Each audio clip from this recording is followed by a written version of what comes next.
Que la paix du Seigneur soit avec vous tous. Bien-aimés, je viens partager avec vous un message d'encouragement que j'ai reçu de la part du Seigneur ce matin. Un message que j'oserais qualifier de prophétique, bien que je ne sois pas moi-même prophétesse.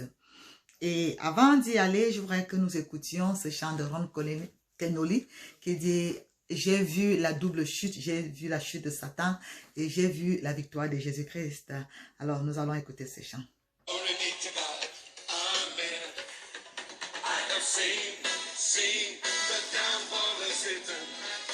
J'ai vu la chute de Satan.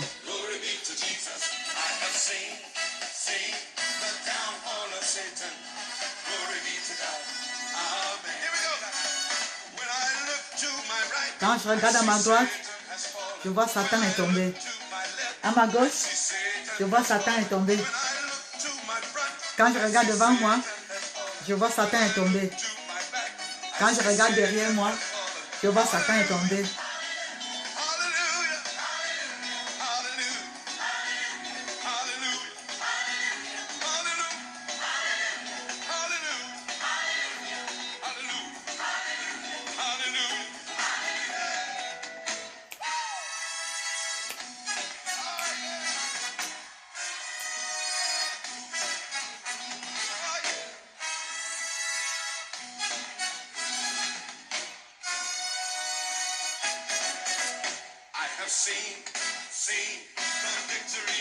J'ai vu la victoire de Jésus. Gloire à Dieu. Gloire à Jésus.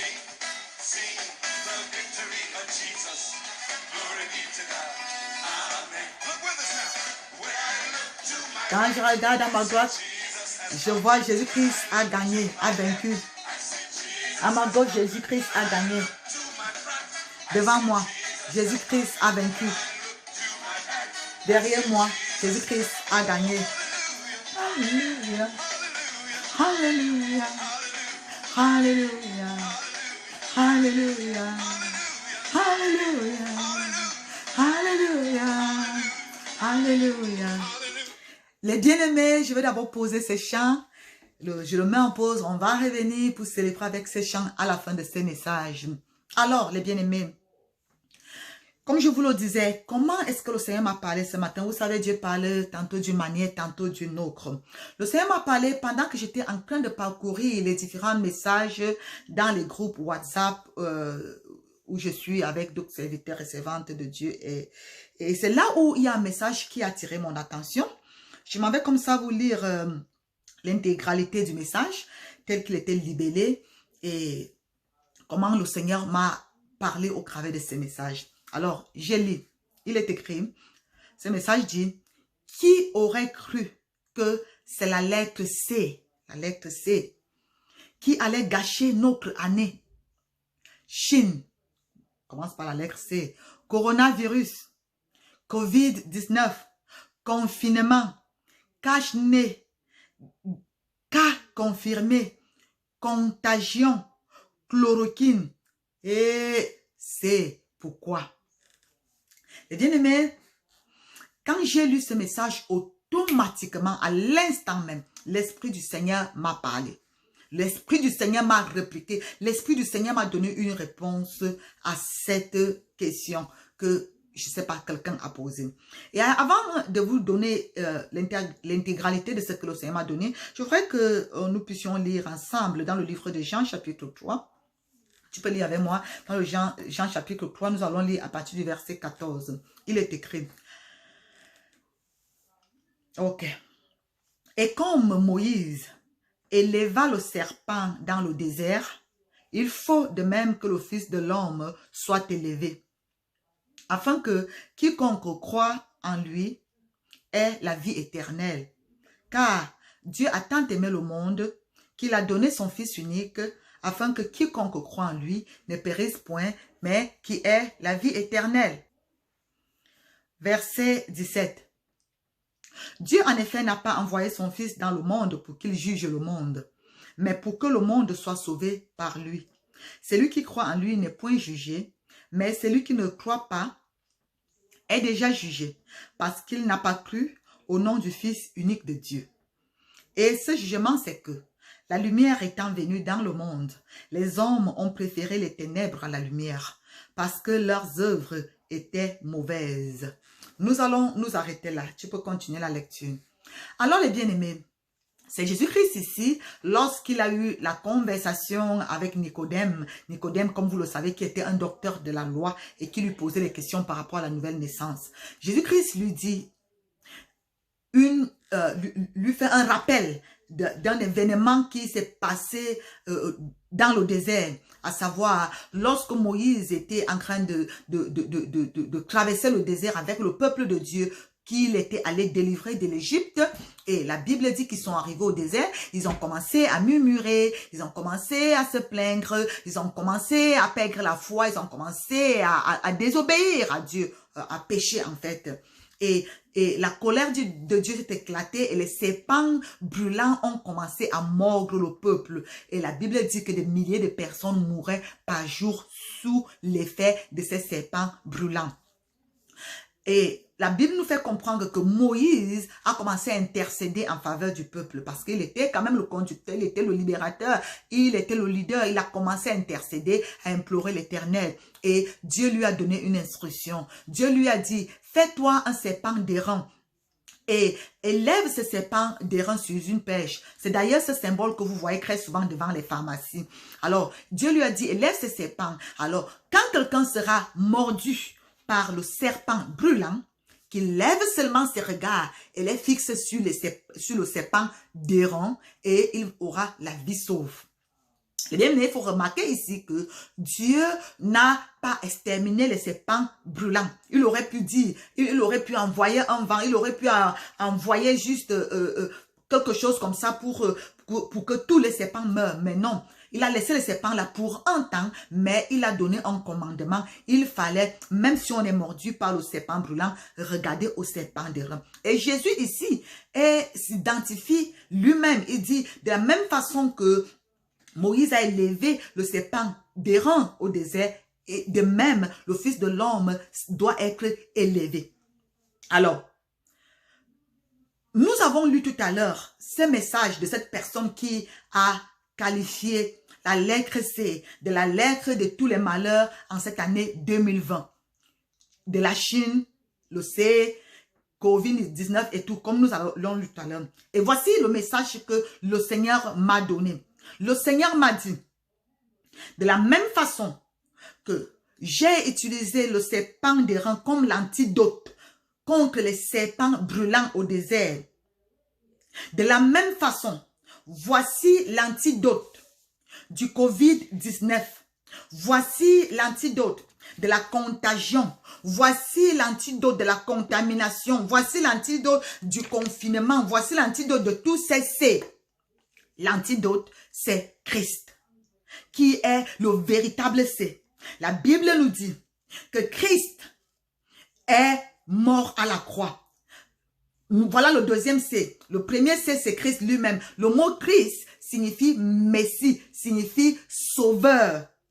Donc, l'antidote du COVID-19, c'est Christ. C'est le sauveur.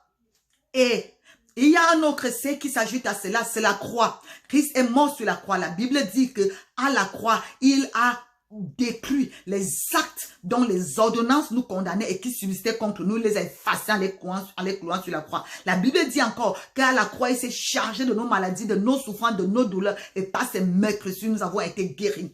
Donc nous avons Christ, nous avons la croix et nous avons la crucifixion. Il est allé à la croix pour crucifier les œuvres des ténèbres, pour détruire les œuvres des ténèbres, pour crucifier le péché et les conséquences du péché, parce que très souvent les pandémies, les maladies et beaucoup de choses qui arrivent sont la conséquence du péché de l'homme, de la révolte de l'homme contre son créateur. Et où est-ce qu'il a fait ça? Nous avons déjà croisé le quatrième, c'est le calvaire.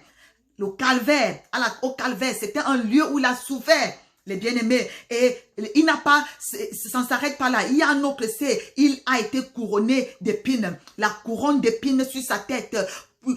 Lui, le roi des rois, il est couronné par une couronne d'épines, une couronne d'humiliation. Le sang a coulé de sa tête. Et vous savez que ces histoires de coronavirus commencent, la partie que ça attaque d'abord avant d'arriver au niveau des poumons, ça attaque, les gens ont les maux de tête, les gens éternuent et toutes ces choses-là. Et ça passe par là et ça passe très souvent, ça passe ici par la tête, soit les narines ou la bouche pour arriver. Et Christ a porté une couronne d'épines au niveau de sa tête. Ça, c'est un autre C. C'était pour détruire les effets, pour détruire les portes d'entrée par lesquelles l'ennemi, le coronavirus peut entrer en toi pour t'atteindre. Et cela ne suffit pas. La Bible dit que sa côte, voilà notre C a été transpercée. Rappelez-vous que le coronavirus atteint quoi? Attaque les poumons, attaque les voies respiratoires. Et mon frère, ma soeur, voici la bonne nouvelle. La côte de Christ a été transpercée. La côte de Christ a été transpercée. Le sang qui est sorti de sa côte détruit les effets destructeurs, les effets néfastes du coronavirus qui attaque les voies respiratoires et les poumons. Amen. Alors, et maintenant, et tout cela se passe où? La Bible dit dans le livre de Luc 23, 33 que lorsqu'il fut arrivé au lieu appelé crâne, ils le crucifièrent là, ainsi que les deux malfaiteurs, l'un à sa droite, l'autre à sa gauche. Le mot crâne, ça représente quoi? Ça représente la tête du diable, ça représente la tête du dragon, la tête du serpent ancien, parce que la prophétie avait déjà été donnée depuis le livre de la Genèse, que la postérité de la femme va écraser la tête du serpent. Donc, à Golgotha, Jésus-Christ, l'acte final, le dernier, c'est la tête c'est le crâne. Jésus-Christ a écrasé le crâne du diable, la tête du diable, la tête du Covid-19, la tête de ce dragon. Parce que vous avez vu comment ces dragons volaient partout en Chine. Ce Covid-19 n'est pas simple. Les bien-aimés, c'est un truc hautement spirituel. Mais la Bible dit que le dragon ancien, le diable, Satan, dans le livre d'Apocalypse, a été vaincu. Oui, Jésus-Christ l'a fait à Golgotha. Il a écrasé sa tête. Ça, c'était la victoire finale. Voilà pourquoi nous voyons dans Jean 19, verset 17, Jésus, portant sa croix, arriva au lieu du crâne qui se nomme en hébreu Golgotha, le lieu du crâne. C'est là où Jésus-Christ, notre Seigneur, notre C, notre confiance, alléluia, notre confiance, notre C, Jésus-Christ détruit tous les C de l'ennemi. Dieu utilise le nom de Jésus, le Christ, le Sauveur, comme l'antidote, comme le vaccin, comme ce dont nous avons besoin, le médicament dont nous avons besoin. Comme il a utilisé le serpent d'airain dans le désert, aujourd'hui, nous avons Christ. Mon frère, ma soeur, voici la bonne nouvelle pour toi. Si tu as déjà été mordu par le Covid-19, si tu as déjà été atteint par cette maladie, fais une chose, ne te laisse pas distraire parce que les médias disent, parce que les hommes disent. Lève tes regards vers le Seigneur, fixe tes regards à Christ, le Sauveur, le Seigneur, à la croix du Calvaire. Parce que voici le mois où nous allons célébrer notre Seigneur qui était venu comme l'agneau de Dieu. Il est mort à la croix du Calvaire. Il n'est pas resté à la croix, il est ressuscité.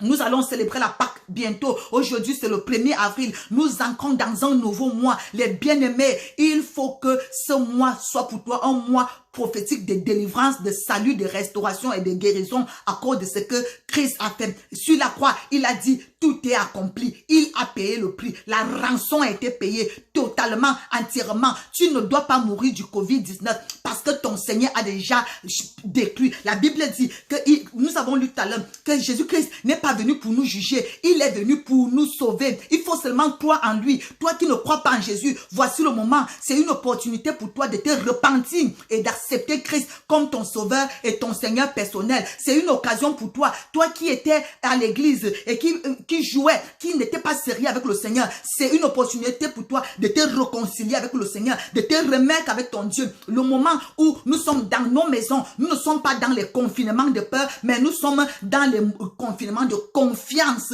avec notre Seigneur. Les moments d'intimité avec le Seigneur, des moments où il faut passer avec toi et ta famille dans la présence de Dieu, la lecture, la méditation, la parole de Dieu et la prière, et vous invoquez le Seigneur. Tournez vos regards vers le Seigneur, tournez vos regards vers Christ. Il est la solution, il est le remède, il est la guérison, il est la délivrance, il a vaincu. Alléluia. La victoire est la nôtre. Donc n'ayez plus peur, ne soyez plus alarmés. Vous allez voir, pendant que cette parole est en train de sortir, à partir de ce mois, il y aura un tournant exponentiel. Il y aura un changement exponentiel du côté positif.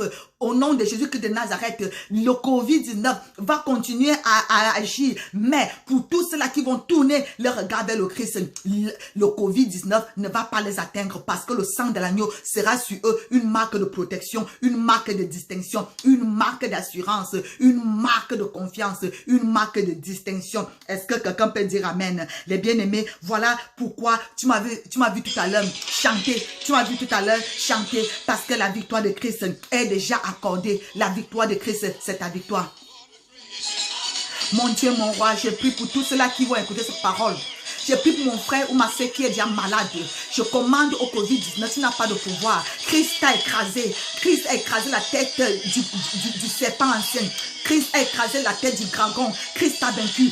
Libère cette personne. Libère son corps. Mon frère, sois guéri au nom de Jésus. Sois guéri au nom de Jésus. Toi qui acceptes Jésus-Christ, que ta vie ne soit plus jamais la même. Que tu célèbres cette Pâque dans une nouvelle, avec un nouveau départ, dans une nouvelle dimension de foi, dans une dimension de confiance et de restauration et de bénédiction. Toi et ta famille, oh Dieu, guéris les nations, guéris les peuples, écoute les cris de tes enfants, parce que Jésus-Christ, tu as vaincu sur la croix. Que je, Seigneur mon Dieu, je proclame la victoire de la lumière sur les ténèbres, la victoire de Jésus-Christ sur le diable, la victoire de la croix, la victoire de Christ, la victoire de la crucifixion, la victoire du calvaire, la victoire de la couronne d'épines, la victoire de la côte transpercée de Christ. Je proclame cette victoire sur le Covid-19 et tous ses effets et tous ses plans au nom tout puissant de Jésus, au nom tout puissant de Jésus. Seigneur, sauve les nations, sauve le salut. Tu es le sauveur, tu es le Christ. Alléluia. Merci Seigneur, merci Jésus, merci Seigneur, que ton nom soit béni. Alléluia, alléluia, alléluia. Oh, Satan est tombé, est tombé, est tombé, est tombé. Il est tombé au nom de Jésus. Satan, tu es tombé dans les nations, dans les familles. Tu es tombé, tu es vaincu au nom de Jésus. Alléluia. Alléluia. Merci Jésus. Alléluia Jésus. Thank you Lord. Jésus a vaincu. Jésus a vaincu. Alléluia. Que cette victoire soit la tienne en ce mois d'avril, au nom tout puissant de Jésus-Christ de Nazareth. Amen. Que cette parole vous bénisse. Shalom, shalom. Je vous aime, mais Dieu vous aime beaucoup plus. Jésus-Christ vous aime bien plus. Je suis votre humble servante, la messagère de Dieu, l'évangile des nations, Rachel Bonne Nouvelle Smith, pour vous servir. Que le Seigneur vous bénisse. Amen.